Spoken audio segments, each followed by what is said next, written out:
जब कोई knowledge system ये 5 एट्रीब्यूट्स को सेटिस्फाई करता है तभी उसको हम वेद कह सकते हैं। ओके हम दो अलग अलग सिस्टम को एक साँचे पे कंपेयर कर रहे हैं। एग्जैक्टली देखिए आयुर्वेद का 2 पर्पस है, स्वस्थ स्वस्थ रक्षणम एंड आतुरस्य विकार प्रशमनम। मतलब the first is to maintain the health of a healthy individual. Okay and second है अगर वो बीमार पड़े तो उसका ट्रीटमेंट करना। और मानसिक जो प्रॉब्लम है ये शरीर के अंदर बहुत ज्यादा गंदगी जमा होना उसका एक कारण है। तो आपको भूख लग रही है तो आप खाना खाइए, भूख नहीं है तो कितना भी डिलीशियस फूड क्यों ना मिले खाएंगे तो क्षति होगा, लाभ नहीं होगा। विषमासनात्, विषम मतलब बिगड़ा हुआ, अशन मतलब खाना, क्वालिटी क्वांटिटी एंड टाइम। ये 3 चीज पे अगर आपका ध्यान नहीं है तो उसको हम कहते हैं विषमासन, कि आपने विषमासन किया। And in that we are the boss. Ayurveda is the boss. Okay vaccine तो सबने लिया लेकिन सब तो ये नहीं हो रहा है। तो कहीं ना कहीं वो लाइफस्टाइल फैक्टर तो यहाँ भी आएगा। व्यायाम के लिए कहा गया है कि अर्ध शक्ति, आपका जो फुल कैपेसिटी है उसके 50% ही आपको एक्सरसाइज करना चाहिए।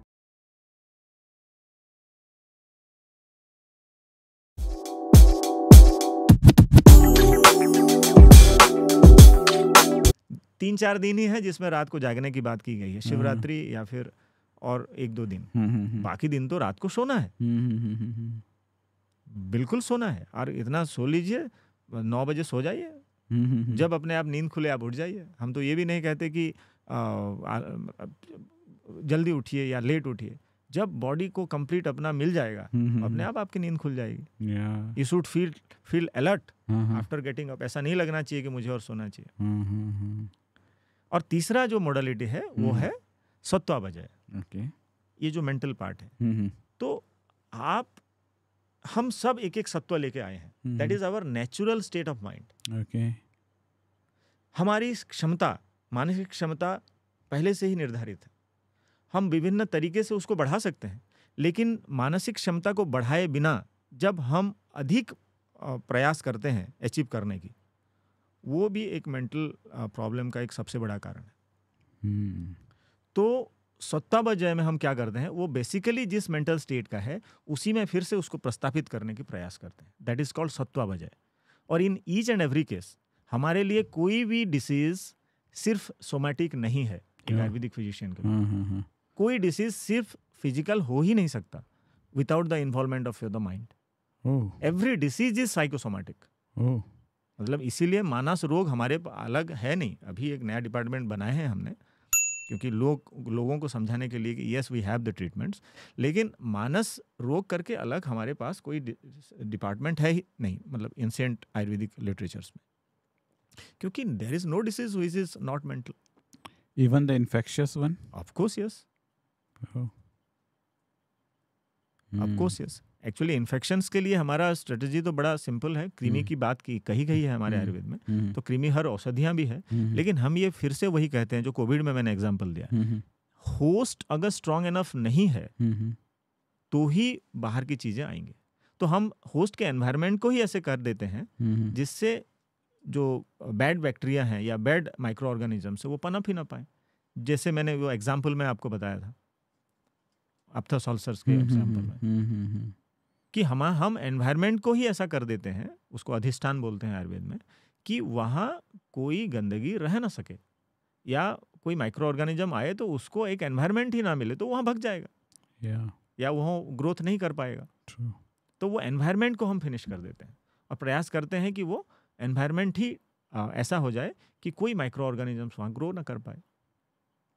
सर हम एनवायरनमेंट की बात कर रहे हैं, आपने तो एक इंटरनल एनवायरनमेंट की बात की है, लेकिन ये भी एक आज के समय में बहुत बात होने वाली बात है कि हमारे इन्वायरमेंट उतनी प्योर है नहीं। बी इट अ फूड, जो हम एक बेसिक फ्यूल जैसा कि आपने बताया, वो एयर, वाटर, कुछ भी चीज़ें हम उसके प्योर फॉर्म में नहीं ले रहे हैं। इसकी वजह से लोगों को क्या प्रॉब्लम आ रहा है एंड कैसे हम इस प्रॉब्लम को टैकल कर सकते हैं? प्रॉब्लम तो आ ही रहा है। ओके। कैंसर का शायद एक सबसे बड़ा कारण ये है। कैंसर बहुत ज़्यादा बढ़ने का। इसको दूषी विष का कंसेप्ट आयुर्वेद में है कि लंबा समय तक हम कोई चीज़ जो लोअर इंटेंसिटी का पॉइजन है हम अगर लेते रहते हैं तो n नंबर ऑफ प्रॉब्लम्स वो कर सकता है। तो तो हो ही रहा है और हमें इससे कैसे बचना चाहिए अगर आप कहेंगे तो रेडिकल जो इसका सॉल्यूशन है वो तो हमें करना ही पड़ेगा, ऐसा फूड ग्रो करना पड़ेगा जो कि ये पेस्टिसाइड्स और हार्मफुल चीज़ों से परे हो। कैसे होगा, क्या होगा, ये तो प्लांट साइंस वाले ही बताएंगे, but we have no way out. लेकिन जो हम ले रहे हैं उसमें अगर इसकी हम ध्यान दें कि कितना खाना है, कब खाना है और कैसा खाना को खाना है, ताकि हमारा सिस्टम उसको प्रॉपरली डाइजेस्ट कर ले और वो मेटाबॉलिक जिसकी मैं बात कर रहा था एक्सपेल आउट हो जाए तो समस्या नहीं रहेगी या कम रहेगी। पर हम टॉक्सिन इनटेक कर रहे हैं तो उसका तो कॉन्सिक्वेंसेस हमें भुगतना ही पड़ेगा। तो हमें एक ऐसा एनवायरनमेंट क्रिएट करना पड़ेगा जहाँ पे हमें नेचुरल फूड अवेलेबल हो। उसके प्रति सरकार को, पूरे मानवता को काम करना ही पड़ेगा, नहीं तो जो जिस रेट से ये सारी चीज़ें हो रहा है ये आगे बहुत खतरनाक होने वाला है। जहाँ जहाँ देखिए राइस बेल्ट हैं, जहाँ पे पेस्टिसाइड्स यूज़ कर रहे हैं, वहाँ कैंसर पेशेंट्स एबंडेंटली बढ़ रहे हैं। यस सर, ये बहुत ज़्यादा बढ़ रहे हैं। किडनी प्रॉब्लम्स और कैंसर प्रॉब्लम्स ये तो रूरल एरियाज में बहुत कॉमन हो रहा है। और उसका पीछे का कारण है ये प्रिकॉशंस को भी नहीं पालन करते जो फार्मर्स हैं, और उसी पानी को कंज्यूम भी कर लेते हैं जहाँ पे उन्होंने खुद ने पेस्टिसाइड्स डाला। हम तो उसको प्रोडक्ट को हम खाते हैं, हम भी असर होते हैं, लेकिन उनका एक्सपोजर हमसे ज़्यादा होता है और वो परेशान हो ही रहे हैं। तो इसका उपाय और क्या कर सकते हैं हम? सफाई वाला काम, क्योंकि एक आयुर्वेदिक चिकित्सक जैसे अभी तक आप समझ गए होंगे कि एक सफाई कर्मचारी है शरीर की सफाई करता है, तो हम सफाई करके उसको जो प्रॉब्लम है उसको थोड़ा सा अवॉइड कर सकते हैं या लंबा समय तक उसको रोक सकते हैं प्रॉपर इनपुट और प्रॉपर एक्सपेल्शन ऑफ एक्सक्रिएशन से। आप डिटॉक्स की बात कर रहे हैं क्या? आयुर्वेद चिकित्सा तो डिटॉक्स ही है। ओके। एक्चुअली आयुर्वेद जो मैं बात कर रहा था सबसे चरक संहिता का, उसका जो चिकित्सा जहाँ ट्रीटमेंट वाली पार्ट शुरू होता है, तो उस चैप्टर का ही नाम है अभय अमलकीय। मतलब Ayurvedic treatment is based on अभय, मतलब मानसिक मल को दूर करना और आपको अभय बनाना, और अमलकीय शरीर के अंदर जो मल पड़े हैं टॉक्सिन से उसको बाहर निकालना। अगर आप शरीर के अंदर की ये सारी चीज़ें निकाल लेंगे तो body will be completely clean और वो अपना नेचुरल जो प्राकृतिक तरीका है उस तरीके से वो अपना फंक्शंस को करेगा। तो ऐसे करने से कोई बीमारी होगा ही नहीं। लेकिन वही है, हमारी सोसाइटी ऐसा है कि अगर आप अभय या अमल, क्या बोला सर? अभय अमलकीय ये बोलेंगे तो दे विल नॉट एक्सेप्ट। हाँ, डिटॉक्स बोलेंगे तो कूल लगेगा। वही है, इसीलिए हम कह भी रहे हैं डिटॉक्स। फाइन है सर। आई मीन इसके ऊपर भी बड़ा वो होता है, डिबेट रहता है दैट एक्चुअली कोई चीज़ें डिटॉक्स होती भी है कि नहीं होती है। अच्छा, ये जो हम नॉर्मल जो ड्रिंक्स पीते हैं घर पर, जो देसी होते हैं, कभी कोई काढ़ा बनाया गया, डिकॉक्शंस वगैरह ये सब कहते हैं, are they actually worth detox की? कुछ इसकी अलग ही सिस्टम है इस डिटॉक्स का। जैसे कि कोई कहते हैं कि सुबह सुबह नींबू पानी पी लो या अदरक का, ये सब क्या है मतलब, या फिर प्रॉपर डिटॉक्स क्या होता है? देखिए, जो कंटेम्प्रेरी प्रैक्टिस है, आयुर्वेदिक प्रैक्टिस है, जिसपे एक पंचकर्म आपने सुना होगा। पंचकर्म एक डिटॉक्स का मेन, पंचकर्म को लेके ही हम कहते हैं कि is a method of detoxification. वो पंच मतलब 5, कर्म मतलब ट्रीटमेंट प्रोसीड्योर्स, 5 ट्रीटमेंट प्रोसीड्योर्स को हम एक साथ पंचकर्म बोलते हैं। तो इनमें से जहाँ जिसकी आवश्यकता होता है उस मेथड से हम उसको डिटॉक्स करते हैं। सबसे पहला बमन है। बमन मतलब थेराप्यूटिक एमएसएस, उल्टी करवाना, ट्रीटमेंट वाला उल्टी। तो उसमें जितने भी अपक्व मल हैं, मतलब जो कोष्ठ, आमाशय और पक्वास है, जो गट के जो गंदगी है वो बाहर में निकलता है। But it is a long process, एक 15 दिन का प्रोसेस होता है। पहले 5 से 7 दिन हम एक मेडिकेटेड घी पिलाते हैं आपको सर्टेन डोज में, ताकि जो प्रोसेस करेंगे उसका कोई गलत असर ना पड़े, प्लस वो जो गंदगी है उसको लिक्विफाई कर ले। उसके बाद आपका मसाज एंड स्टीम बाथ होता है ताकि वो गंदगी अपने जगह से डिटैच हो जाए। और फिर एक दिन आपको उल्टी करवाया जाता है, जिसमें आप बाल्टी भर के उल्टी करते हैं और वो जो अपने जगह से हिला हुआ था, डिटैच हुआ गंदगी है, वो फिर बाहर निकलता है। वैसे थेराप्यूटिक पर्गेशन होता है जिसमें लेटरिन के रास्ते 10, 20, 30 बार लेटरिन कराते हैं। फिर भी वहाँ भी एक पूर्वकर्म, मतलब वो 5 to 7 डेज का प्रिपरेशन होता है, फिर मेन प्रोसेस होता है और उसके बाद फिर 5 से 7 दिन नॉर्मल फूड में आने के लिए लगते हैं। ग्रेजुअली लाइट फूड से लेके धीरे धीरे नॉर्मल फूड पे हम जाते हैं। वैसे ये 2 प्रोसेस हो गए। तीसरा प्रोसेस होता है गट में दवाई डालना, जो मैं बता रहा था, बस्ती चिकित्सा उसको कहते हैं। तो उसमें भी हम 1200 ml, 1 लीटर मेडिसिन, जिसमें काढ़ा होता है, घी होता है, तेल होता है, शहद होता है, उसको हम डालते हैं। और उससे भी पक्वाशय के और शाखा के, मतलब जो स्ट्रक्चरल इम्प्योरिटीज़ हैं, वो एक्सपेल आउट होते हैं। इसके अलावा और एक मेथड है जिसमें हम नाक के थ्रू शरीर के गंदगी निकालते हैं, जो कि ये क्लाविकल के ऊपर वाला जो हिस्सा है, यहीं के सारी गंदगी निकालता है, जिसको सीरोविरेचन कहते हैं। और एक मेथड है जिसमें ब्लड लेटिंग, मतलब डायरेक्ट जो वेन में पंक्चर करके वहाँ से खून निकालते हैं, तो इम्प्योर ब्लड निकल जाता है और शरीर की डिटॉक्सिफिकेशन होता है। दूसरा जो पंचकर्म सेंटर्स में डिटॉक्सिफिकेशन के प्रोसेस हैं, जिसमें खास करके स्वेदन, मतलब फोमेंटेशंस के डिफरेंट मेथड्स हम यूज़ करते हैं। पूरे शरीर में लगभग 3-4 लीटर ऑयल, गुनगुना ऑयल से आपको मसाज किया जाता है, तो पर्सपिरेशन के थ्रू गंदगी निकलता है। That is a process, method of detoxification.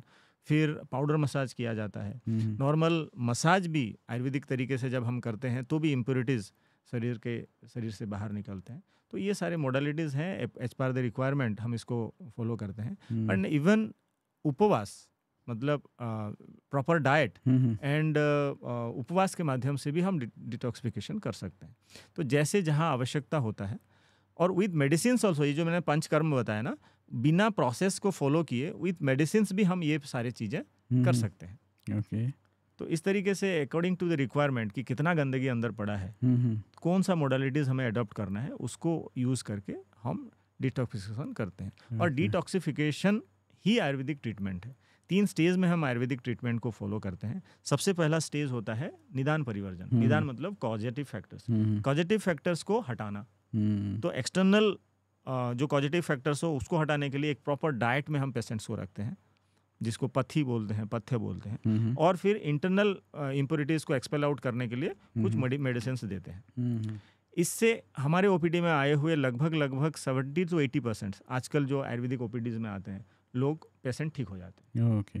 Second step, अगर इससे ठीक नहीं हुआ तो हम समझते हैं कि अंदर जो गंदगी पड़ा है वो इस फॉर्म में है कि सिंपल निकालने से जो निकल नहीं रहा है, उसके लिए एक स्पेशल कॉम्बिनेशंस ऑफ प्रोसीड्योर्स को करना होगा और उसी तरीके से वो निकलेगा। उसको प्रकृति विघात बोलते हैं। ये सेकेंड फिर लाइन ऑफ ट्रीटमेंट वहाँ जरूरी होता है, जो कि हमारे ओपीडी में आए हुए लगभग 20 से 30% पेशेंट में ये जरूरी होता है।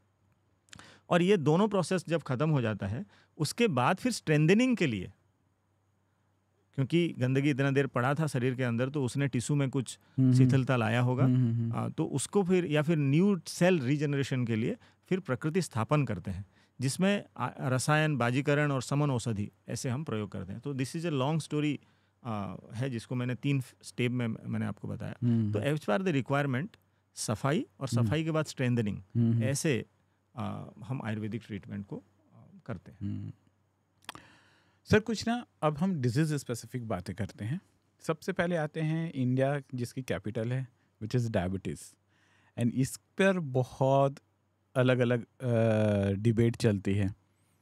बहुत सारे, कई लोग करेले के जूस पीते हैं, नीम के जूस पीते हैं, मेरे पास में एक शहर है, वहाँ पर उसको बहुत दिनों तक चला वो, आई डोंट नो अब वो चलता है कि नहीं, खूब सारा दूध पिलाया जाता था, कच्चा दूध, और ऐसा डायबिटीज़ में और वो क्लेम होता था कि वो ठीक कर देगा आफ्टर अ वाइल, और लोग जाते थे। बट मुझे अब लगता है कि वहाँ पर वो चीज़ें हुआ है। कहाँ मिथ है, कहाँ सच्चाई है? डायबिटीज़ क्योंकि इतनी ज़्यादा लोगों को हुई है, बहुत कंफ्यूज्ड हैं। कुछ का कहना है कि अब वही हुआ है तो control with your insulin and everything. कुछ कहते हैं हम आयुर्वेद से कंट्रोल करेंगे, बट उनको भी प्रॉपर गाइडेंस नहीं है। आपकी इस बारे में क्या है? डायबिटीज़ मेरा फेवरेट सब्जेक्ट है और मेरा पीएचडी का रिसर्च टॉपिक भी डायबिटीज़ है। और मैं 2006 से डायबिटिक ट्रीटमेंट कर रहा हूँ। अभी तक मेरा जो एक्सपीरियंस है, 1 साल के अंदर आए हुए डायबिटिक पेशेंट हम लगभग सबको रिवर्स कर रहे हैं। 1 साल के अंदर कारण मैंने अभी ड्यूरिंग आवर डिस्कशंस मैंने बताया। और उसके बाद जो डायबिटिक पेशेंट्स हमारे पास आते हैं, अगर अनकंट्रोल्ड है विथ इंसुलिन या फिर विथ मेडिकेशंस भी कंट्रोल में नहीं आ रहा है, उसको विथ और विदाउट एलोपैथिक मेडिसिन्स या फिर इंसुलिन हम उसको कंट्रोल में ला रहे हैं, प्रोवाइडेड द पेशेंट हियर मतलब फॉलो अस। जो भी इंस्ट्रक्शंस हम दे रहे हैं वो हमें फॉलो करे तो। अच्छा, डायबिटीज़ जैसे हम देख रहे हैं कि ये एक कहीं भी जाइए, किसी के घर में भी जाइए, 40 के बाद मतलब देयर इज अ प्रोबेबिलिटी कि उसको डायबिटीज हो जाए। मेरे को तो ऐसा लगता है कि अब 40 के बाद तुझे डायबिटीज हुआ क्यों नहीं। हाँ, ये ज़्यादा बड़ी क्वेश्चन है। एकदम सही कह रहे हैं आप। तो इसको समझना पड़ेगा कि कुछ तो हम लोग ऐसा कॉमन कर रहे हैं जो कि हमारे इस सिस्टम की यूजर मैनुअल से परे है। क्योंकि this is the most sophisticated machine ever evolved under the sun. इससे अच्छा मशीन और बना ही नहीं है। तो जितना अच्छा मशीन होता है उसका एक यूजर मैनुअल डेफिनेटली होगा। तो यूजर मैनुअल का फॉलो ना करना ही ऐसे बीमारियों को पैदा करता है जो कि एबंडेंटली समाज में मिलता है। तो डायबिटीज उनमें से एक है। दूसरा हाइपरटेंशन है, डिसलिपिडेमिया है, पीसीओएस है, पीसीओडी है, इस्चेमिक कार्डियक डिसऑर्डर्स हैं। लिस्ट पूरा लंबा है। और कैंसर भी इसी का ही एक परिणाम है। तो डायबिटीज बेसिकली आयुर्वेद में हम इसको अजीर्ण मानते हैं। डायबिटीज अगर आपको थोड़ा समझ है तो उसमें होता यह है कि जो डायबिटीज तो पहले 2 प्रकार का होता है बेसिकली। उसके बहुत सारे प्रकार हैं, but type 1 and type 2 diabetes. तो टाइप 2 डायबिटीज बहुत सबसे कॉमन है, अराउंड 80% टाइप 2 डायबिटीज होता है। टाइप 1 डायबिटीज ऑटोइम्यून कारण से होता है और टाइप 2 डायबिटीज लाइफस्टाइल कारण से होता है। तो टाइप 2 डायबिटीज में क्या होता है, जो ग्लूकोज हम खाने के बाद ग्लूकोज बनता है, कार्बोहाइड्रेट जो भी खाते हैं, दाल चावल और रोटी या गेहूं की चीज़ें जो खाते हैं उससे कार्बोहाइड्रेट है वो, तो उससे ग्लूकोज बनता है। और वो ग्लूकोज टिश्यू के अंदर जाना चाहिए क्योंकि ग्लूकोज से ही हमें कैलोरी मिलता है, एनर्जी मिलता है। और वो ग्लूकोज को इंसुलिन पकड़ के लेके जाता है और टिश्यू में, सेल में इंसुलिन रिसेप्टर होते हैं। इंसुलिन जाके इंसुलिन रिसेप्टर के साथ चिपकता है और तभी जाकर के ग्लूकोज टिश्यू के अंदर घुसता है। टाइप 2 डायबिटीज के शुरुआत में होता क्या है कि ये जो इंसुलिन रिसेप्टर है वो इंसुलिन को पहचान नहीं पाता। मतलब that is a memory loss, that is a memory problem. Insulin receptor insulin को पहचान नहीं पाता, इसलिए इंसुलिन वहां चिपक नहीं पाता। चिपक नहीं पाता तो ग्लूकोज अंदर जा नहीं पाता। यहीं से कहानी शुरू होती है। पर ग्लूकोज अगर जा नहीं पाता तो टिश्यू में ग्लूकोज की स्कैर्सिटी होता है और सर्कुलेशन में ग्लूकोज एबंडेंटली जितना नहीं होना चाहिए वो अवेलेबल हो जाता है। अब सारा सिस्टम बदल जाता है। सिस्टम को लगता है कि शायद इंसुलिन कम सिक्रेट हो रहा है, इसलिए वो इंसुलिन का सिक्रेशन बढ़ा देता है। फिर ग्लूकोज की कमी के कारण फिर दूसरा एक लीवर भी हमारा शरीर में ग्लूकोज बना सकता है। शरीर कहता है कि भाई शायद लीवर ग्लूकोज की कमी हो रहा है, ये खाना पीना कम कर रहा है शायद, ये तो लीवर को एक्टिवेट कर देता है। तो सब अपने कैपेसिटी से ज़्यादा काम करने लगते हैं और धीरे धीरे इसको अगर हम ट्रीटमेंट नहीं करते हैं तो इंसुलिन जहाँ से सीक्रेट होता है, बीटा सेल्स ऑफ लैंगरहैंस, वो कमज़ोर पड़ जाता है। जिसको 100 साल तक जितना इंसुलिन बनाना था वो 3-4 साल में ही उतना बना लेता है। क्योंकि उसको समझ में नहीं आता क्यों ऐसा हो रहा है। बेसिक प्रॉब्लम होता है इंसुलिन रिसेप्टर में। मतलब अच्छा, हम इसमें आयुर्वेद में इसको अजीर्ण बोलते हैं। मतलब ये अजीर्ण से शुरू होता है, आगे जाकर के प्रमेह और मधुमेह होता है, या शोणित प्रदोषज विकार में आता है। मतलब जो डिसीज एक डायबिटीज मेलाइटस है इन कंटेम्प्रेरी मॉडर्न हेल्थ साइंस, हमारे में वो डिफरेंट स्टेज में डिफरेंट पैथोलॉजिकल प्रोसेस है जो कि शुरू यहाँ से होता है, धीरे धीरे आगे बढ़ के वहां जाता है। तो जब तक ये अजीर्ण है इसको ठीक करना पॉसिबल है। शोणित प्रदोष हो जाने से इसमें अजीर्ण हमें आ रहा हूँ। शोणित प्रदोष जब हो जाता है तो इसको मैनेज करना डिफिकल्ट होता है, या फिर यूं हो सकता है कि मैनेज तो कर लेंगे लेकिन जीवन भर शायद दवाई खाना पड़े। और जब प्रमेह या मधुमेह में जब ये पहुंच जाता है तब मुश्किल हो जाता है। वहाँ भी प्रमेह में भी वो 20 प्रकार के हैं, उनमें से 10 हम क्योर कर सकते हैं। लेकिन लास्ट जो है उसमें मुश्किल पड़ता है। तो मैं जो कह रहा हूँ कि 1 साल के अंदर आए हुए हम लगभग सबको रिवर्स करते हैं, तो ये अजीर्ण के स्टेज में वो जब तक रहते हैं वो हमारे लिए मैनेज करना बहुत आसान होता है। और ये भी बहुत बड़ी बात है कि 1 साल के अंदर हम उसको जीवन भर के लिए रिवर्स करके रखें, क्योंकि आगे वो अगर बढ़ता जाता है और चीज़ें और वर्स और अगर वो ध्यान नहीं दें अपने आप को तो बहुत बिगड़ जाता है। अच्छा, अब अजीर्ण क्या है? जैसे उदावर्त की मैंने बात कहा कि उदावर्त दुनिया का हर बीमारी कर सकता है, अजीर्ण के लिए भी ऐसा कहा जाता है कि रोगानिकस्य मूलम अजीर्णम, कि ये अजीर्ण भी एक ऐसा पैथोलॉजिकल प्रोसेस है, ये सारे बीमारी कर सकता है। ओके। और उनमें से डायबिटीज एक है। अजीर्ण मतलब क्या?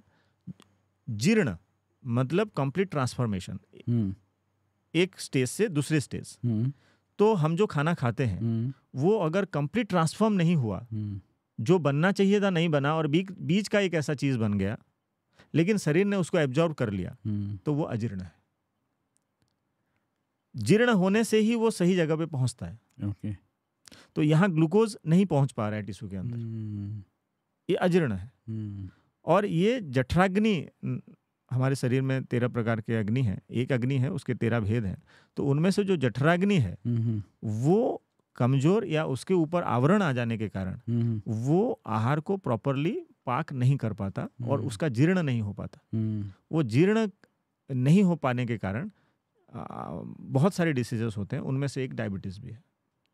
तो हम तो इसमें सिर्फ अजीर्ण की चिकित्सा से शुरू करते हैं और आगे कहाँ तक बिगड़ा है वो उस एरिया में मेद धातु को थोड़ा सा अप्रोच करते हैं और फिर आगे ज़रूरत पड़ा तो शोणित प्रदोष की चिकित्सा करते हैं और आगे ज़रूरत पड़ा तो फिर प्रमेह या मधुमेह की चिकित्सा करते हैं और डायबिटीज़ को हैंडल करते हैं।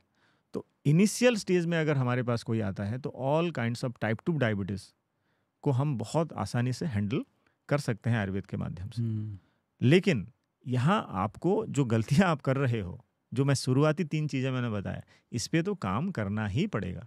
लाइफस्टाइल, एग्जैक्टली, लाइफस्टाइल को सुधारे बिना आगे, क्योंकि this is a lifestyle disorder, lifestyle के कारण ये डिसऑर्डर से आप सफर कर रहे हैं। तो लाइफस्टाइल को जब तक यूजर मैनुअल के अनुसार आप सेट नहीं करेंगे तो फिर आगे की बात तो हो ही नहीं सकती। अच्छा, जहाँ तक ये एलोपैथिक सिस्टम मेडिसिन है, इसमें हम वो ग्लूकोज को कैसे कम करें, उसके ऊपर हमारा पूरा ध्यान रहता है। और वो भी कोई छोटी बात नहीं है, क्योंकि ग्लूकोज जब सर्कुलेशन में बहुत लंबा समय तक बढ़ा हुआ रहता है तो ये किडनी को ख़राब करता है, वेसल्स, ब्लड वेसल्स, माइन्यूट जो माइक्रो वेसल्स है उसको बंद करता है, नर्व्स को ख़राब करता है, रेटाइना को ख़राब करता है, कैटरैक्ट तैयार करता है, इन्फेक्शंस को बढ़ा देता है, इम्यूनिटी घटा देता है। तो कम से कम ब्लड शुगर को कंट्रोल करने से, एलोपैथिक सिस्टम ऑफ मेडिसिन के मदद से ये कॉम्प्लिकेशंस को तो हम रोक ही रहे हैं। और आयुर्वेद के माध्यम से हम कॉम्प्लिकेशंस के पास जाएंगे ही नहीं, क्योंकि हमने तो पूरा सिस्टम को ही साफ करने की प्रयास किया और वो अजीर्ण को ठीक कर दिया, शोणित प्रदोष को ठीक कर दिया, और प्रमेह में या मधुमेह में जहाँ तक हम कर सकते थे हम कर लेंगे तो आगे का प्रोग्रेशन भी रुक जाता है और डिसीज को भी हम रिवर्स कर सकते हैं। तो कारण तो वही है कि improper food, improper sleep and improper respond to the internal and external stimuli. कोई भी डिसीज आप नाम लीजिए लाइफस्टाइल रिलेटेड, शुरू यहीं से होता है। जब तक यहाँ से निदान परिवर्जन हम नहीं करेंगे तो उस डिसीज को रोकना, प्रिवेंट करना या फिर उसकी सिवियरिटी को कम करना बिल्कुल पॉसिबल नहीं है। Okay, that's great sir. Second question है, आजकल बहुत कम एज में लोगों को हार्ट अटैक्स आ रहे हैं। एक रीज़न मैं अगर बोलूँगा तो कंट्रोवर्शियल हो जाता है क्योंकि बहुत डिबेटेबल है, बट एवरीवन नोज़ कि लोग एक पर्टिकुलर चीज़ को ब्लेम करते हैं, वैक्सीन एक्चुअली अगर बोल भी दिया जाए तो। आपको क्या लगता है कि अचानक ऐसे क्या चेंजेस आए हैं जिसके वजह से जो बीमारी हम 50+ 60+ में देखते थे, मैं तो 15 साल और कई बार तो शायद मैंने न्यूज़ पढ़ा है 7 साल 8 साल, चले अगर 7-8 साल को एक्सेप्शन कर भी दें, बट द कॉमन फेनोमेनन 15 साल के बाद 30 साल में 32 साल में ये हो रहा है। Is it only life style की और कुछ गड़बड़ हुआ है सर हमारे यूजर मैनुअल में? लाइफस्टाइल तो डेफिनेटली है ही। तो इसमें एक्चुअली हमें बैठ के देखना पड़ेगा कि जो आदमी का डेथ हुआ, हमारे जो नोन लाइफस्टाइल फैक्टर्स हैं उनमें से क्या क्या गड़बड़ था।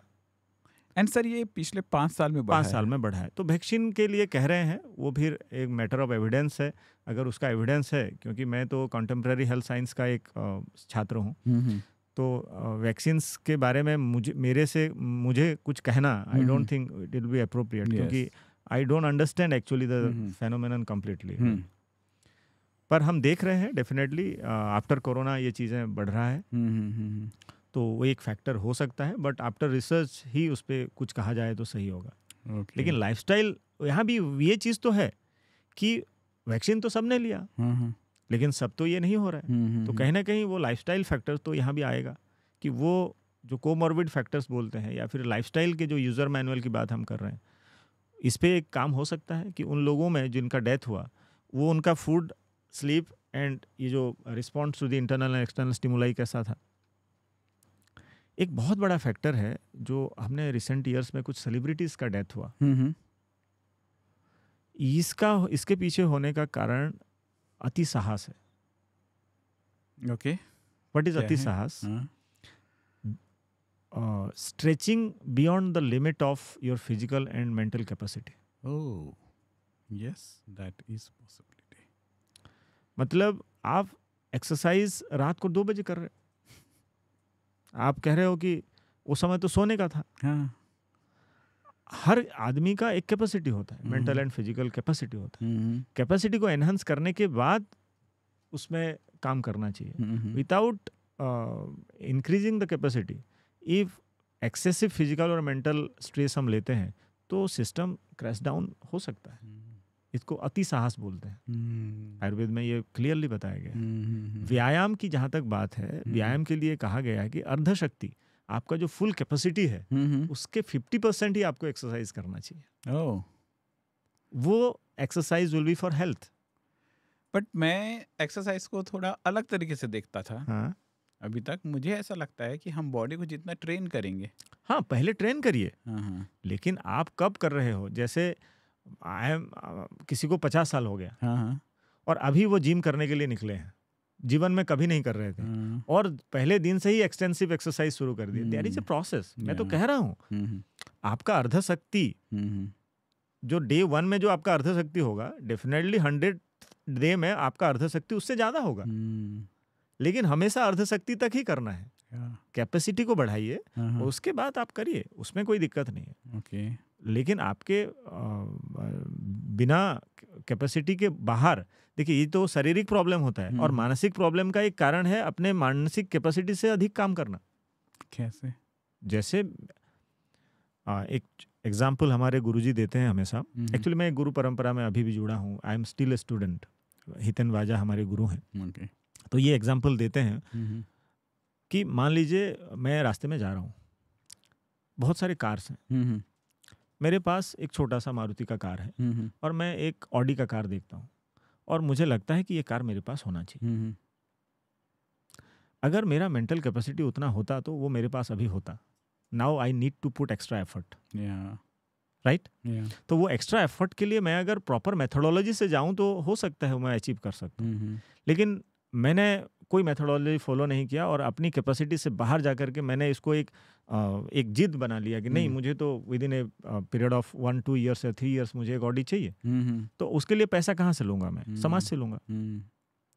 नाउ समाज से पैसा लेने के लिए मुझे मेरा जो बेसिक 3 चीजें था, फूड में मुझे अल्टरेशन करना पड़ेगा, स्लीप में कॉम्प्रोमाइज करना पड़ेगा, और गलत और सही जो भी है सोचना वैसे पड़ेगा, क्योंकि मेरा एम तो है कि मैं 3 साल में वो अचीव कर लूँ। मैं कुछ भी करने के लिए तैयार रहता हूँ उसके लिए। और ये 3 चीज कॉम्प्रोमाइज्ड हो गए, भले वो अचीव हो जाए, बाय दैट टाइम आप मेंटल पेशेंट हो जाएंगे। It will come with some cost, big cost, क्योंकि आपने प्रॉपर मेथोडोलॉजी को फॉलो नहीं किया।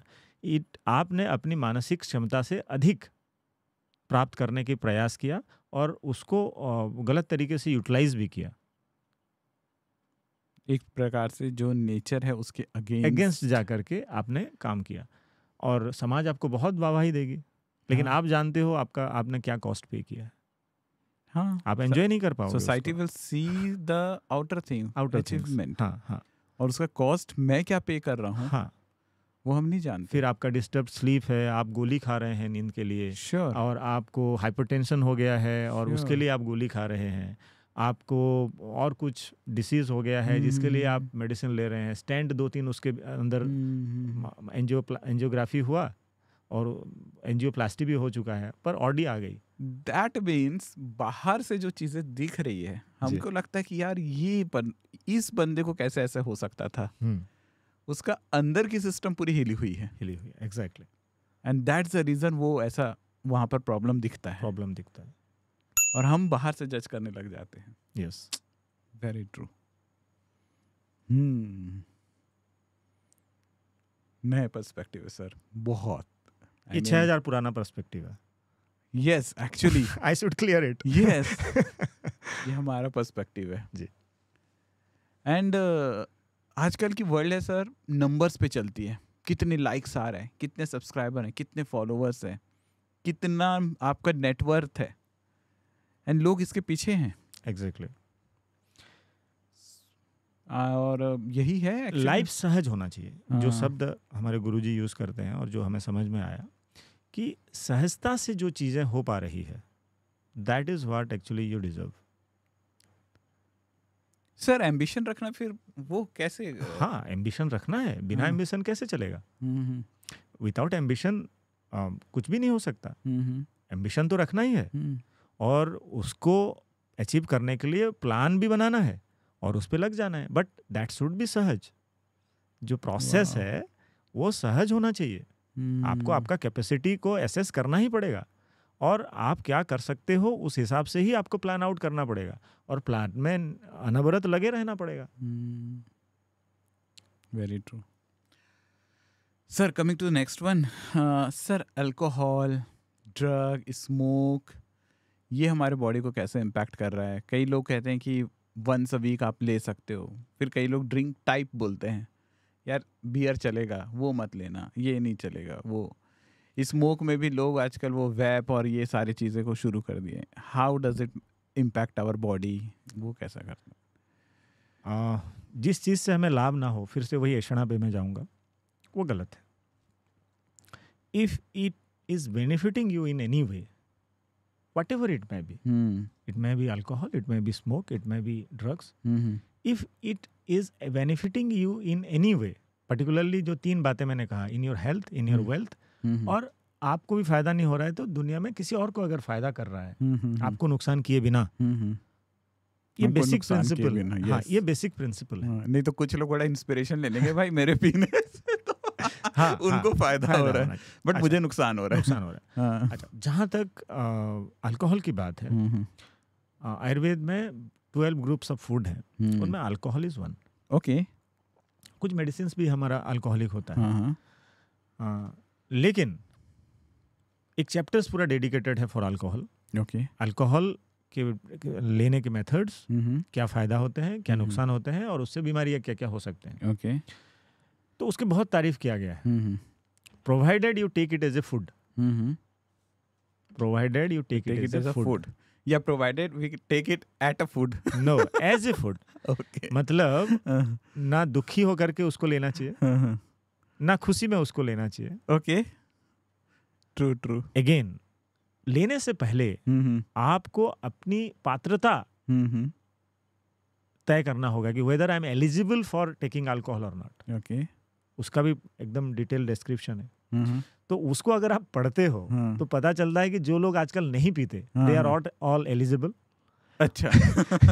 और जो पीते हैं दे आर नॉट एलिजिबल। थोड़ा सा आप सॉल्यूशन बता दो, किसको पीना चाहिए किसको नहीं। वही सात्विक प्रवृत्ति के लोगों को शराब पीना चाहिए, क्योंकि वो पीने के बाद कुछ नुइसेंस नहीं करेंगे। Okay. They will remain in themselves, और एज ए फूड ही वो पिएंगे। खुशी में ना पीना है ना दुख। मतलब ब्रेन के फूड नहीं, ना ब्रेन की फूड नहीं। लोग तो इमोशंस है ना सर, खुशी और गम बोले मतलब ब्रेन का फूड। हाँ, ब्रेन का फूड हो गया। मतलब फॉर पर्पस इसको नहीं लेना है। ओके। जैसे कोई खाना है, जैसे चावल खाते हैं, अगर ऐसा है, और उसका जो उसको क्वांटिटी बहुत इंपॉर्टेंट है, और एवरी इंडिविजुअल के प्रकृति के अनुसार कौन सा अल्कोहल लेना है उसकी भी बात आती है। Okay. But at the end of the chapter ये कहा जाता है कि भले ही इसके बहुत सारे फायदे हों, न लेना हमेशा लेने से बेहतर है। और आगे जाकर के अगर बात करें, क्योंकि ऐसा भारतीय विज्ञान है, तो हमारा यहाँ कहा जाता है कि जीवन में मनुष्य बनने का जो उद्देश्य है वो मुक्ति, कैवल्य या मोक्ष प्राप्ति करना है। और ये दो ग्रुप ऑफ फूड अगर गलत तरीके से लिया गया तो उसमें बाधा उत्पन्न कर सकते हैं। इसीलिए ये दोनों को बहुत जरूरी ना हो तो ना लें तो अच्छी बात है।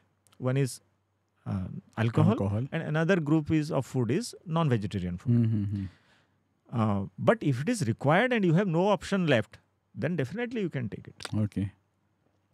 जैसे कोस्टल एरियाज के लोग तो मछलियाँ लेते हैं। तिब्बत में तो वेजिटेशंस नहीं है, आपको लेना ही पड़ेगा। और आयुर्वेद क्योंकि सबके लिए है, तो 12 ग्रुप्स में ये 2 ग्रुप्स हैं, one is non veg group पूरा और another group is alcohol group, लेकिन विथ गाइडेड प्रिंसिपल्स। अच्छा, दूसरा जो स्मोकिंग की बात आप कर रहे हो, स्मोकिंग हमारे आयुर्वेद में एक ट्रीटमेंट है। लेकिन उसमें मेडिसिनल हर्ब्स का स्मोक हम लेने के लिए कहते हैं। जो मैंने आपको बमन एक पंचकर्म बताया, उसके बाद हम स्मोक दिलाते हैं इनहेल करने के लिए। कोविड में हमने स्मोकिंग करवाया आयुर्वेदिक हर्ब्स का, है ना। लेकिन ये जो टबाको है, this is very very dangerous. टबाको smoking को किसी भी तरीके से फायदेमंद नहीं कहा जा सकता। तो टबाको स्मोकिंग या टबाको च्यूइंग ये सब बाहर से आए हैं, इंडियन थे है नहीं, ये तो बाद में आए हैं ये सारी चीज़ें बाहर से। तो ये तो किसी भी हालत से, किसी भी हिसाब से इसको हम जस्टिफाई हेल्थ ग्राउंड से नहीं कर सकते। ट्रू। और ड्रग्स की जहाँ तक बात है, अगेन उसकी ज़रूरत क्या है? If you need it, need based desire मैंने आपको बताया, नीड बेस्ड डिज़ायर के बाहर जब भी चीज़ें जाती हैं तो it is going to hamper you, for certain it is going to hamper you. आपको हेल्थ हैजर्ड्स तो भुगतना ही पड़ेगा। आप उसको जस्टिफाई करने के लिए कुछ भी बोल लें, you have to go through the health hazards. एक आध बार 2 बार ठीक है, if it is habit then consequences तो आपको भुगतने पड़ेंगे। Very true sir. Sir next मैं पूछता हूँ डेयरी प्रोडक्ट्स को लेकर, क्योंकि ये इसकी भी बहुत बातें होती हैं जी आजकल। एक तो सबसे बड़ी बात उसकी तो प्योरिटी, अगर हम दूध की भी बात करें उसकी एक प्योरिटी डिबेटेड है, वो तो हम बात कर ही लिए कि कोई भी चीज़ उतनी प्योर नहीं आ रही है। But all in all like dairy product क्या हम ले सकते हैं, या क्योंकि आजकल वेजिटेरियन से आगे हम वीगन सिस्टम पे जा रहे हैं, सो इसके बारे में आयुर्वेद क्या कहता है? डेयरी प्रोडक्ट्स की जहाँ तक बात है उसका भी एक वर्ग है। There are 12 groups of food, तो वहाँ पे गोरस वर्ग है जिसमें डेयरी प्रोडक्ट्स आते हैं।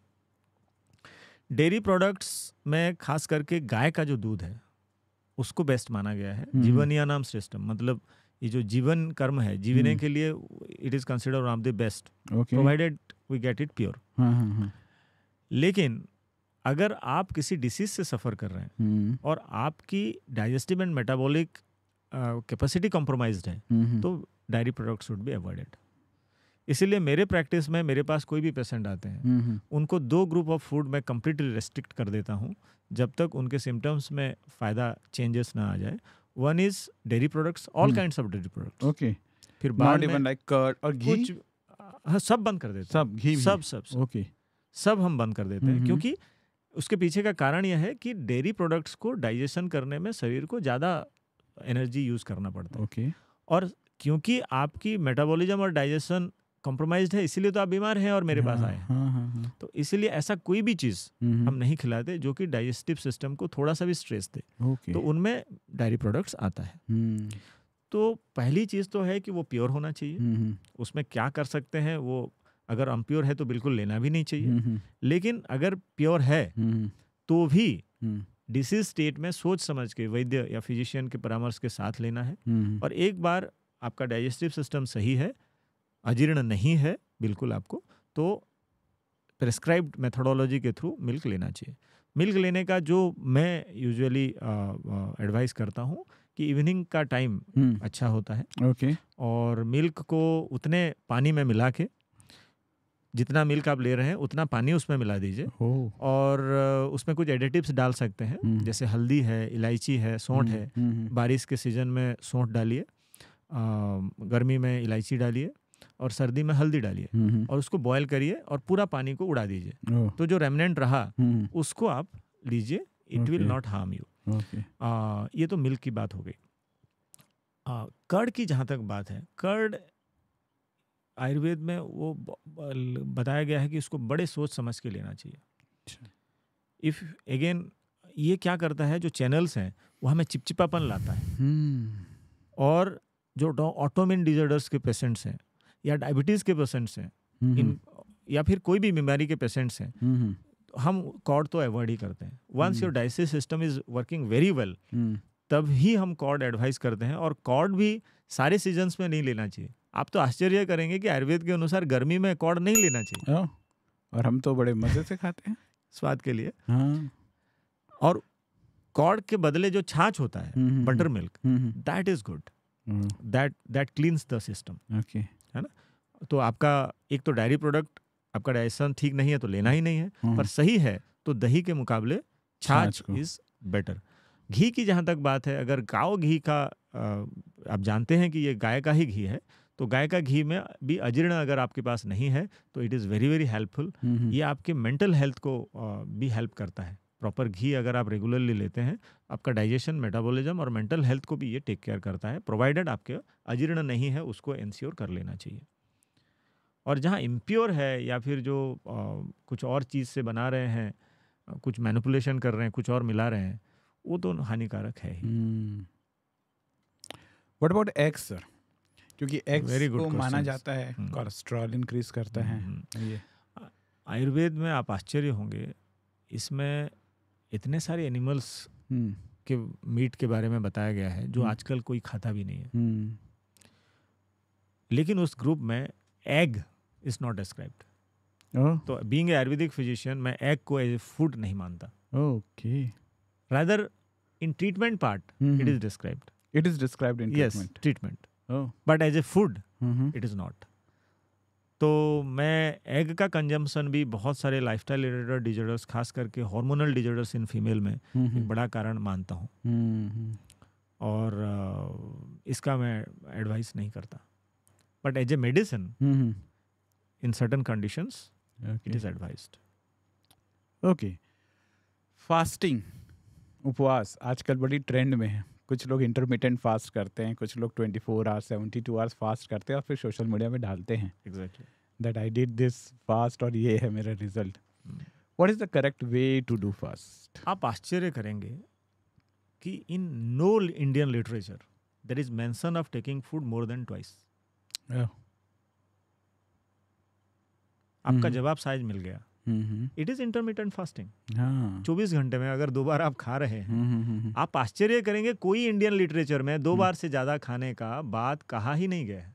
ग्रोइंग चिल्ड्रंस या हाइपर एक्टिव जो लोग हैं, फिजिकली एक्टिव हैं, उनको छोड़ के हमारे जैसे लोग को तो 2 बार से ज्यादा खाना नहीं चाहिए। तो मैं अपने प्रैक्टिस में बताता हूँ कि दिन में 2 बार, 40 साल के बाद, कम से कम 30 साल के बाद कर लो तो अच्छी बात है, 40 साल के बाद तो करना ही है, एंड 60 ईयर्स के बाद आयुर्वेद कहता है एक काल भोजनम सुख परिणाम कराणाम श्रेष्ठम।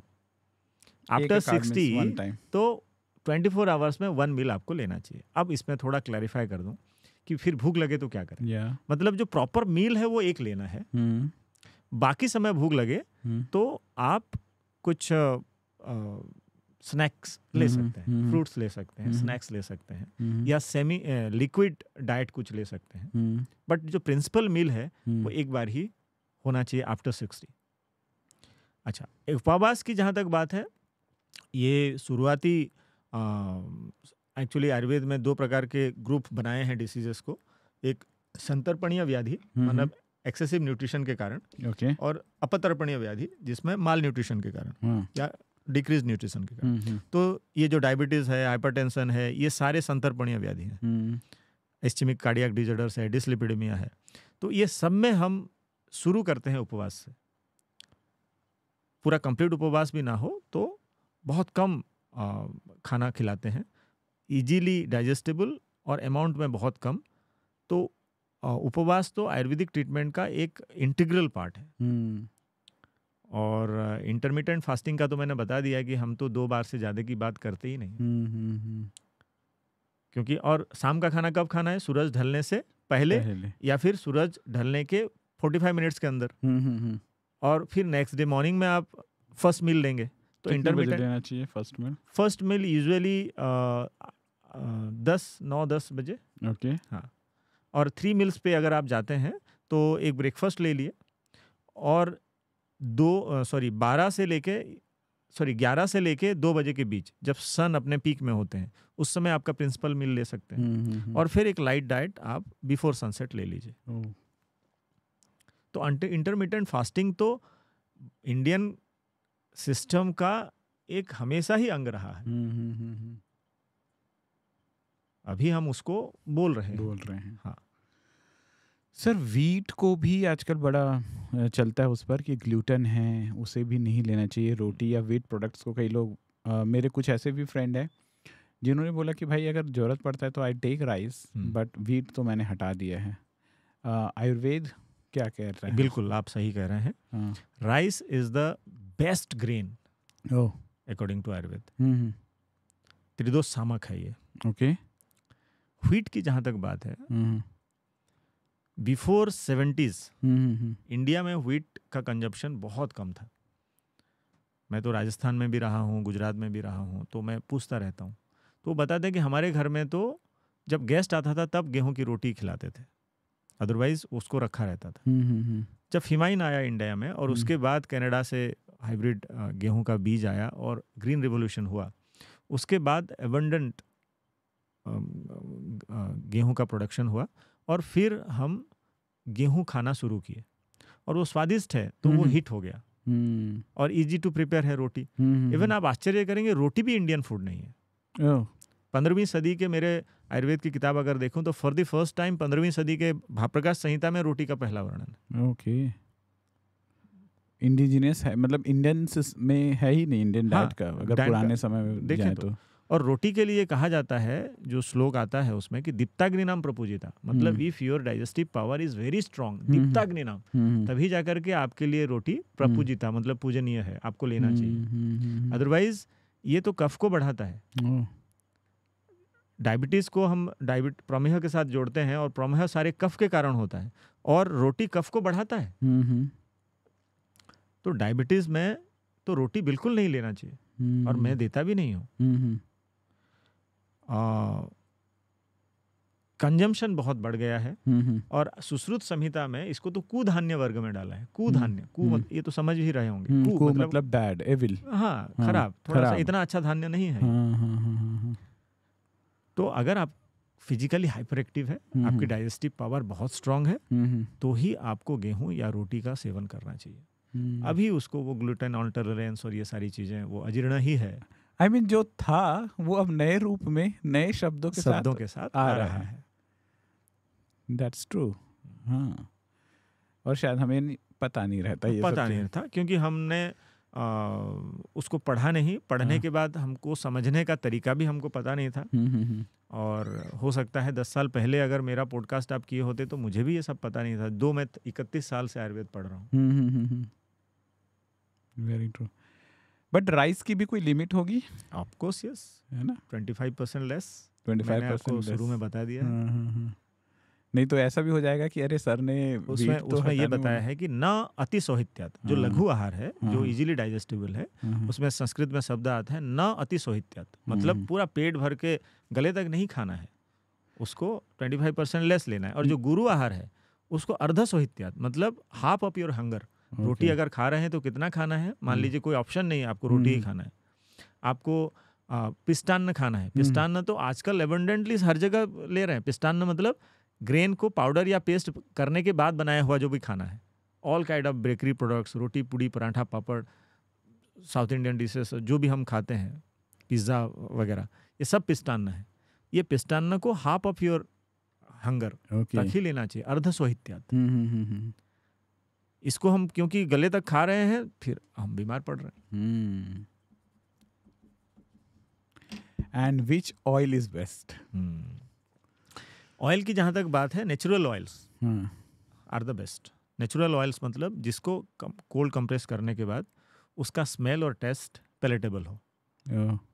तो तिल का तेल, सरसों का तेल, एरंडी का तेल। एरंडी का थोड़ा सा स्मेल आता है, but these are the natural oils that is described in our text, golden text, जो सॉफोला जो कुसुम्भ तेल एक है जिसको सबसे खराब माना गया है, सॉफ्लावर ऑयल आजकल चल रहा है, वो सबसे खराब है आयुर्वेद के अनुसार। एक बात ये हो गई। गाय का घी, देसी गाय का घी अगर सही में है तो that is consider one of the best fat, provided आपको अजीर्ण नहीं हो।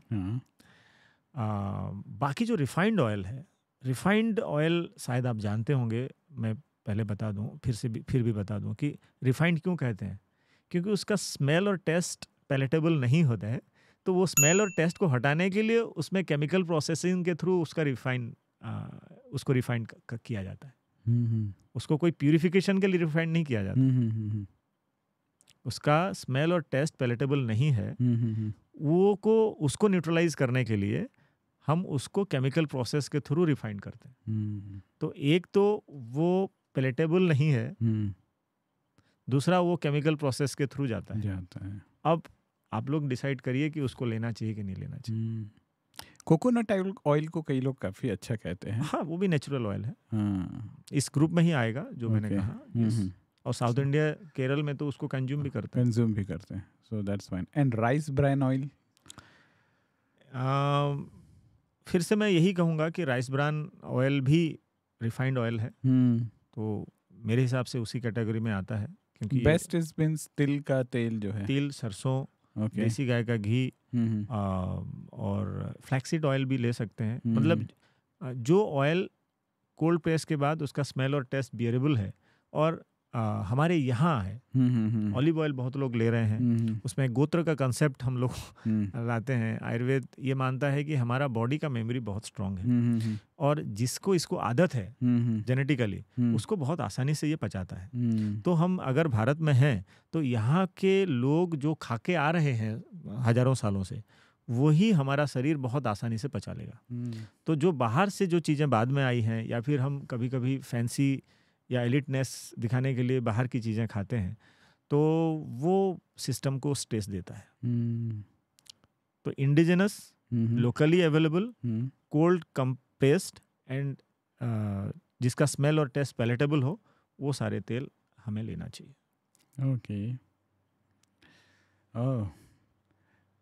सर, आज के समय में एक जो बिजी पर्सन है या कोई भी, डेली रूटीन, एक आइडियल डेली रूटीन आप कैसे, अगर आपको डिस्क्राइब करना हो? आइडियल डेली रूटीन में सुबह बिना अलार्म के जब नींद खुल जाए उठना चाहिए। इसमें प्रैक्टिकलिटी कितना हो सकता है उसमें फिर हम बैठ के पर्सनलाइज कर सकते हैं। मतलब नींद अपने आप खुलनी चाहिए अगर सुबह उठने की मैं बात करूं।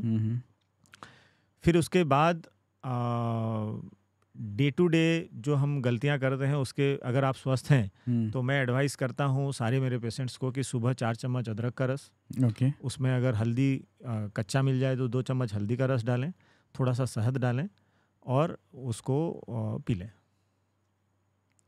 उसके बाद अपना मोशन होने के बाद you should go for a walk. This walk is very very very important. Contemporary समय में वॉक बहुत इम्पोर्टेंट है। और वो जो वॉक है आपका अगर पहले से आदत है तो 45 minutes of brisk walking is sufficient. Brisk walking जितना फास्ट आप चल सकते हैं, नहीं है तो ग्रेजुअली इसको बढ़ाइए। पहले 12 मिनट चलिए, फिर एक वीक के बाद 24 मिनट करिए, फिर एक वीक के थर्ड वीक में उसको 36 मिनट्स, और फिर फोर्थ वीक में 45 to 48 minutes of brisk walking. और इसको एक डेली रूटीन बना के लेना चाहिए। उसके बाद आके स्नान करके, बिफोर स्नान अगर आप एक ऑयल मसाज, आप खुद का सेल्फ ऑयल मसाज कर सकते हैं तो nothing like that. Daily routine में ऑयल मसाज अगर आप करते हैं तो आपको बहुत सारे बेनिफिट्स मिलते हैं। और उसके बाद एक वार्म वाटर का बाथ, जो नहाते हैं गर्म पानी से नहाना चाहिए, सर पे नॉर्मल टेम्परेचर वाला पानी और बॉडी में गुनगुना पानी। उसके बाद आप एक लाइट स्नैक्स ले लीजिए जो कि 25% लेस देन योर हंगर होना चाहिए। और अगर 2 मील्स ए डे पे आप जाना चाहते हैं तो नथिंग लाइक दैट। फिर एक जितना 25% लेस के हिसाब से एक फुल मील लीजिए। अगर स्नैक्स लिए हैं तो फिर लंच आवर में मिड डे में यूजुअली 2-3 बजे से पहले 2 बजे से पहले आपका लंच हो जाना चाहिए, वो भी 25% लेस। सुबह और शाम में मॉर्निंग ब्रेकफास्ट में अगर आपका हंगर बहुत बढ़िया है तो ये पिस्ताना जो रोटी पूड़ी पराठा आप ले सकते हैं। अदरवाइज़ अगर आपका डाइजेस्टिव सिस्टम को आप बेहतर समझेंगे नहीं है ठीक तो राइस इज़ द बेस्ट। और वेजिटेबल्स में भी वही चूज़ करें जो यहीं के हों, इंडियन ओरिजिन हो। कभी कभार मौज मस्ती के लिए चलेगा बट रेगुलरली आपका होना नहीं चाहिए। और उसमें देसी गाय का घी का अगर प्रयोग कर सके तो बहुत बढ़िया, नहीं तो जो तेल मैंने बताया उस तेल से खाना होना चाहिए। But the amount should be 25% less than your hunger. फिर इवनिंग में भी एक वॉक में अगर जा सकें before your lunch, before your dinner, that will be very nice. Dinner should be before sunset और dinner should be lighter in comparison to your lunch. और उसमें अगर बहुत ज़्यादा आपका डाइजेस्टिव इश्यूज़ हैं तो गर्म और प्रभावी मतलब warm and semi solid food को आप प्रीफर करें।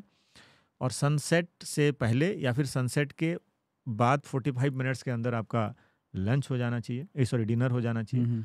और रात को 9:30 बजे से पहले you should go to your bed by 9:30 to 10। Okay.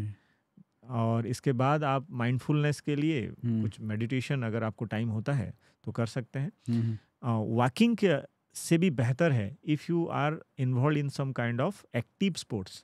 Active sports हम उसको कहते हैं जिसमें स्पोर्ट्स मतलब व्यायाम के साथ साथ मेडिटेशन हो जाता है। एज फॉर एग्जांपल बैडमिंटन है या वॉलीबॉल है या टेनिस है, जिसमें आप 1 से 1.5 घंटा कंप्लीटली इन्वॉल्व रहते हैं और फिजिकल एक्टिविटी भी होता रहता है। ये खाना खाने के बाद कुछ डाइजेस्टिव आप होममेड ले सकते हैं। उसके लिए जो कॉमन मैं एडवाइस करता हूँ वो है जीरा और अजवाइन। जीरा और अजवाइन का पाउडर इक्वल अमाउंट में लीजिए, पाउडर बना दीजिए एंड आफ्टर एवरी मील इसका 1 चम्मच आप ले लें। आपका मोशन बाउल ठीक है कि नहीं है उसको थोड़ा सा आप ऑब्जर्व करिए। अगर वो नहीं हो रहा है तो पहले तो जो फूड है, फूड में कुछ मैनिपुलेशन करके हम पेट को साफ करने के प्रयास करते हैं। तो ये जो अदरक मैं सुबह सुबह बता रहा था 4 चम्मच, उसको थोड़ा बढ़ा सकते हैं आप, उससे भी आपको हो सकता है। नहीं तो मुनक्का जो बीज वाला अंगूर है सूखा, उसको पानी में भिगो के सुबह का शाम और शाम का सुबह ले सकते हैं। और इसमें भी अगर नहीं होता है तो एक हिमज या फिर हरितकी होता है, छोटा हरड़ बोलते हैं, उसके 1-2 हरितकी का पाउडर रात को सोने से पहले आप ले सकते हैं ताकि एक स्मूथ बाउल आपका हो जाए। और इसमें भी नहीं होता है तो you need to consult some Ayurvedic physician. इतना अगर आप कर लेते हैं जितना मैंने बताया, ये बहुत डिफिकल्ट है नहीं, तो मोटा मोटा आपका एक हेल्दी लाइफस्टाइल माना जाएगा। Okay.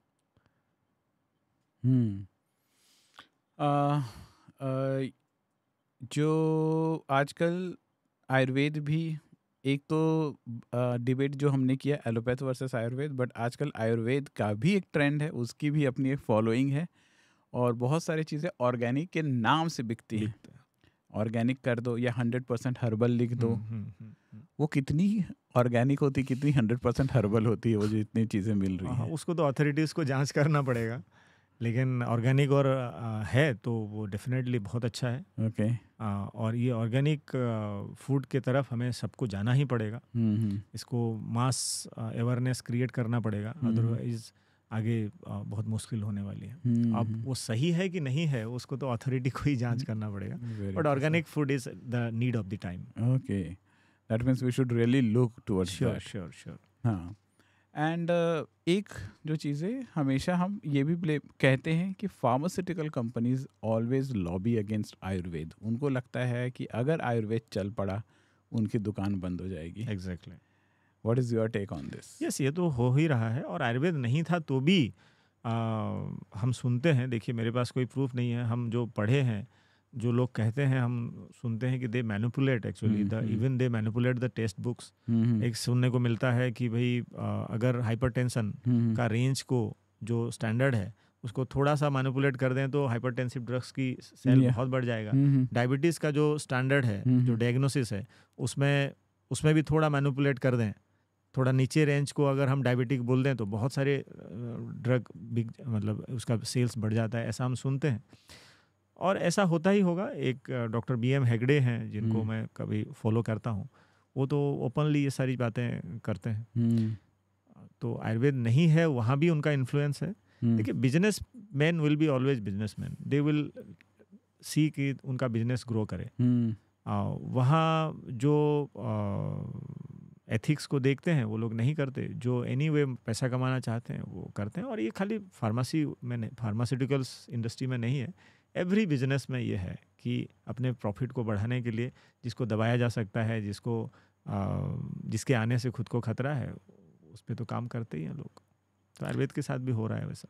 How you are looking Ayurveda in next 30 years?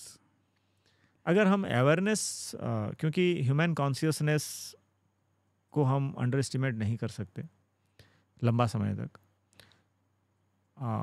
अगर पीपल में अवेयरनेस पैदा करने में हम सक्षम हो गए, कोरोना ने बहुत मदद किया है आयुर्वेद को, और ह्यूमन कॉन्शियसनेस डेफिनेटली वो चीज़ें जिससे वो परेशान है उसको छोड़ के आयुर्वेद की तरफ आएगा। एक गुड टाइम अभी आया है गवर्नमेंट लेवल में भी, कि गवर्नमेंट भी इसको अभी सपोर्ट कर रहा है, और हमें आयुर्वेदिक पीपल को भी इसका रिस्पॉन्सिबिलिटी लेना होगा। और जो आयुर्वेदिक प्रिंसिपल्स हैं, आयुर्वेद की बातें हैं, एज इट इज़ समाज में हमें प्रसारित करना होगा, मतलब समाज को पहुंचाना पड़ेगा। क्या है आयुर्वेद, जब तक लोग जानेंगे नहीं तब तक आयुर्वेद की तरफ कैसे आएंगे। तो 20-30 साल में अगर हम लोग नहीं किए तो ये यूरोप से आने वाला है। अगर हम इंडियन लोग इसको नहीं किए, ज़्यादा अच्छे से भरोसा करेंगे, तो यूरोप से, अमेरिका से ये घूम के आने वाला है दूसरे फॉर्म में। वो तो बिजनेसमैन है, वो तो नहीं कहेंगे ये आयुर्वेद है। जैसे इंटरमिटेंट फास्टिंग है, इसका तो सिंपल जवाब मैंने दे दिया कि भाई 2 बार से ज़्यादा खाने की बात ही हमारी इंडियन सिस्टम में है ही नहीं। तो इंटरमिटेंट फास्टिंग तो हम हमेशा ही कर रहे थे। एंड सर, आपको क्या लगता है, लाइक हम एक ऐसे डिस्कशन में उलझे हैं क्या, लाइक हम कहते हैं कि आयुर्वेद वर्सेस एलोपैथ, या एलोपैथ को रिप्लेस कर आयुर्वेद, या आयुर्वेद को रिप्लेस कर एलोपैथ? रादर मुझे ऐसा लगता है कि दोनों की अपनी एक सिस्टम है और दोनों की अलग अलग जगह नीड है। अगर हम पहचान पाए, हम अवेयर कर पाए लोगों को कि कहाँ पर कौन सा सिस्टम काम करेगा, that is the most ideal, rather than दोनों को लड़ाई क्लैश वाले सिचुएशन में। एग्जैक्टली। कल या परसों ही जेपी नड्डा जी ने इस पे बात किया है शायद। इंटीग्रेशन की बात वो कर रहे हैं। इंटीग्रेशन इज गुड, मतलब हम जहाँ बेहतर हैं वो उस जगह पे हमारा फायदा लिया जाए, और जहाँ एलोपैथिक सिस्टम बेहतर है या मॉडर्न कंटेम्प्रेरी सिस्टम बेहतर है, वहाँ उसका हम मदद लें।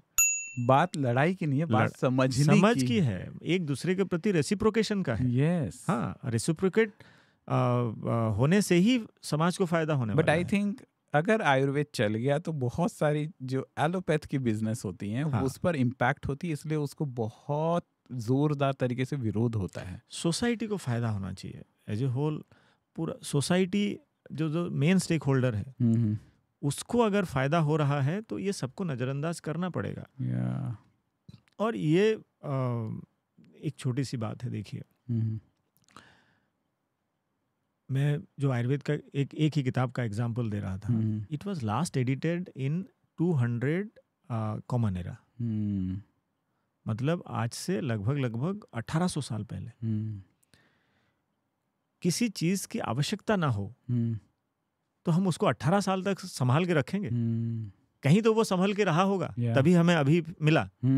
यादव जी त्रिकम जी हमारे एक आचार्य हुए, उन्होंने ये सब ढूंढ के सारे कॉपीज निकाले और रिप्रिंट किया। पहले ताल पत्ते में ऐसे करके था। तो 1800 साल तक उसको किसने क्यों प्रिजर्व किया? वो तो लिखा गया था, अगर पूरी बात करें तो 3000 साल पुरानी बुक है वो, फर्स्ट 3000 ईयर्स बैक लिखा गया था, क्योंकि ये काम करता है। तो अभी एक समय कालखंड है जिसमें उसकी थोड़ा सा इम्पोर्टेंस घट गया है।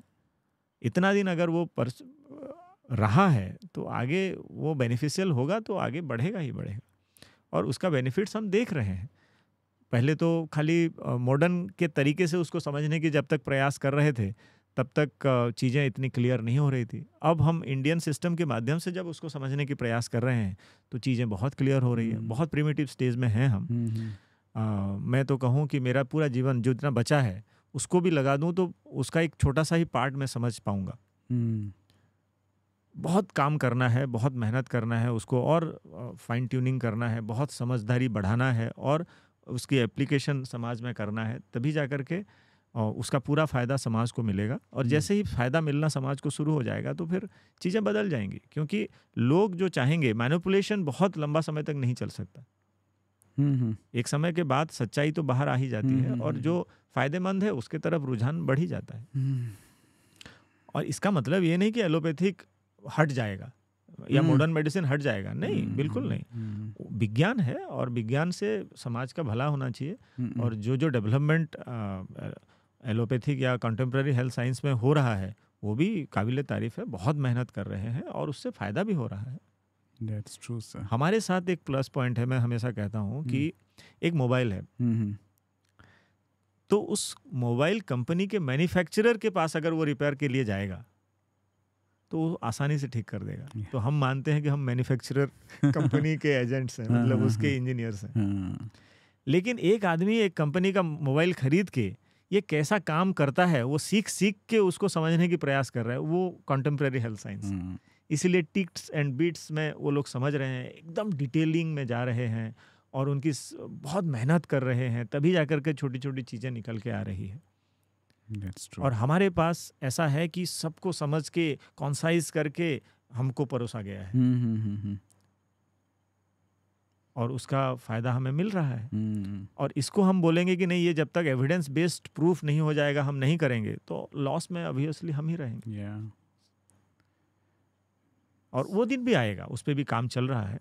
इंडिया में भी एक्सटेंसिवली काम चल रहा है। यहाँ भी आप आश्चर्य करेंगे कि अभी जामनगर में ग्लोबल ट्रेडिशनल मेडिसिन सेंटर खुला। WHO ने ग्लोबल ट्रेडिशनल मेडिसिन का हेडक्वार्टर इंडिया में बनाया, वो भी जामनगर में। क्योंकि उन्होंने भी रिकॉग्नाइज किया कि जितने भी ट्रेडिशनल मेडिसिन हैं, सो कॉल्ड ट्रेडिशनल मेडिसिन, उनमें सबसे बेस्ट तो आयुर्वेद ही है।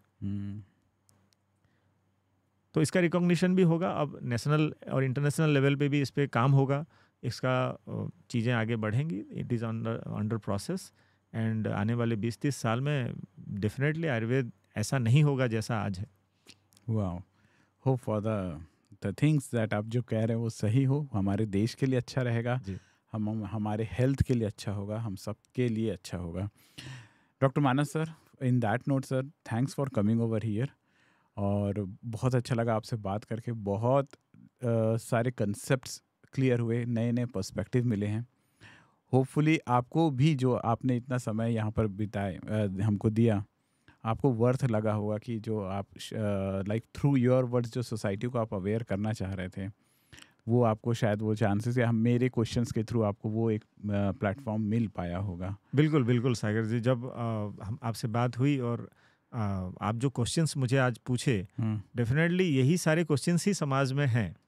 तो एक अच्छा पर्सपेक्टिव आयुर्वेद को लेके लोगों के बीच में जो डाउट्स थे या फिर लोगों की समझ के लिए ये जो एपिसोड से हमने रिकॉर्ड किया है, ये डेफिनेटली फ़ायदेमंद होगा, ऐसा मुझे मानना है।